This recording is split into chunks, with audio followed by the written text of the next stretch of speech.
चमगादड़, पशु और पक्षी की कहानी the bat, the beast and the bird story in Hindi.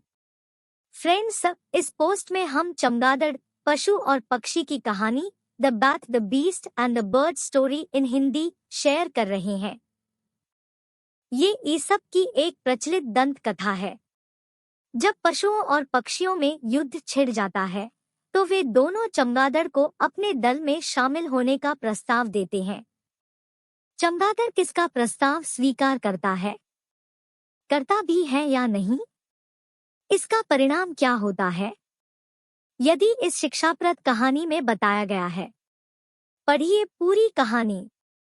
बहुत समय पहले की बात है। जंगल में शांति से रहने वाले पशुओं और पक्षियों के मध्य किसी बात को लेकर अनबन हो गई। ये अनबन इतनी बढ़ी कि दोनों पक्षों में युद्ध छिड़ गया।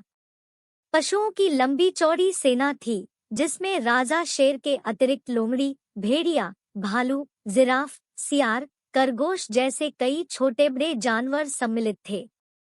वहीं आकाश में विचरण करने वाले पक्षियों की सेना भी कुछ कम न थी। उसमें चील, गिद्ध, कौवा, कबूतर, मैना, तोता सहित कई पक्षी सम्मिलित थे।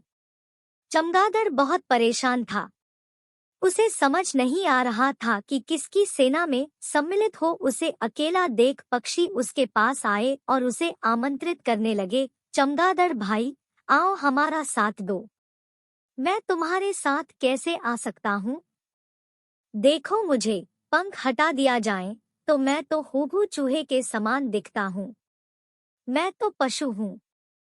मुझे क्षमा करो, चमगादड़ ने उत्तर दिया। चमगादड़ का उत्तर सुन पक्षी चले गए। पक्षियों के जाने के बाद पशुओं की मंडली उसके पास आई और बोली, अरे भाई चमगादड़, यहाँ अकेले क्यों बैठे हो? आओ हमारी सेना में आ जाओ। तुम्हें मेरे पंख दिखाई नहीं पड़ते? मैं तो पक्षी हूँ। कैसे तुम्हारी सेना में सम्मिलित हो जाऊं? चमगादड़ ने अपना पल्ला झाड़ा। पशु भी चले गए।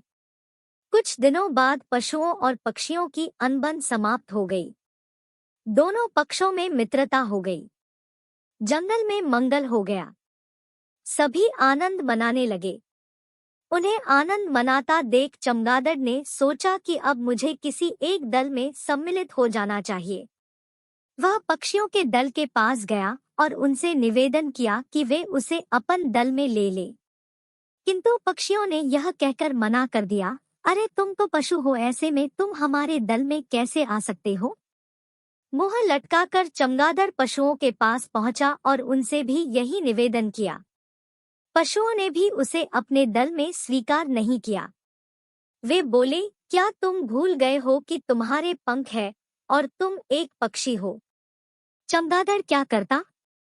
वह समझ गया कि आवश्यकता पड़ने पर साथ न देने पर कोई भी मित्र नहीं रहता। तब से चमगादड़ अकेला ही रहता है।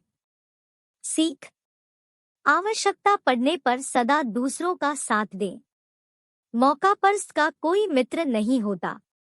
फ्रेंड्स, आपको the bat, the beast and the fox story in Hindi कैसी लगी? आप अपने कमेंट्स के द्वारा हमें अवश्य बताएं। चमगादड़, पशु और पक्षी की कहानी पसंद आने पर लाइक और शेयर करें।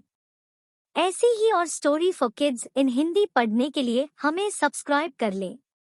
थैंक्स।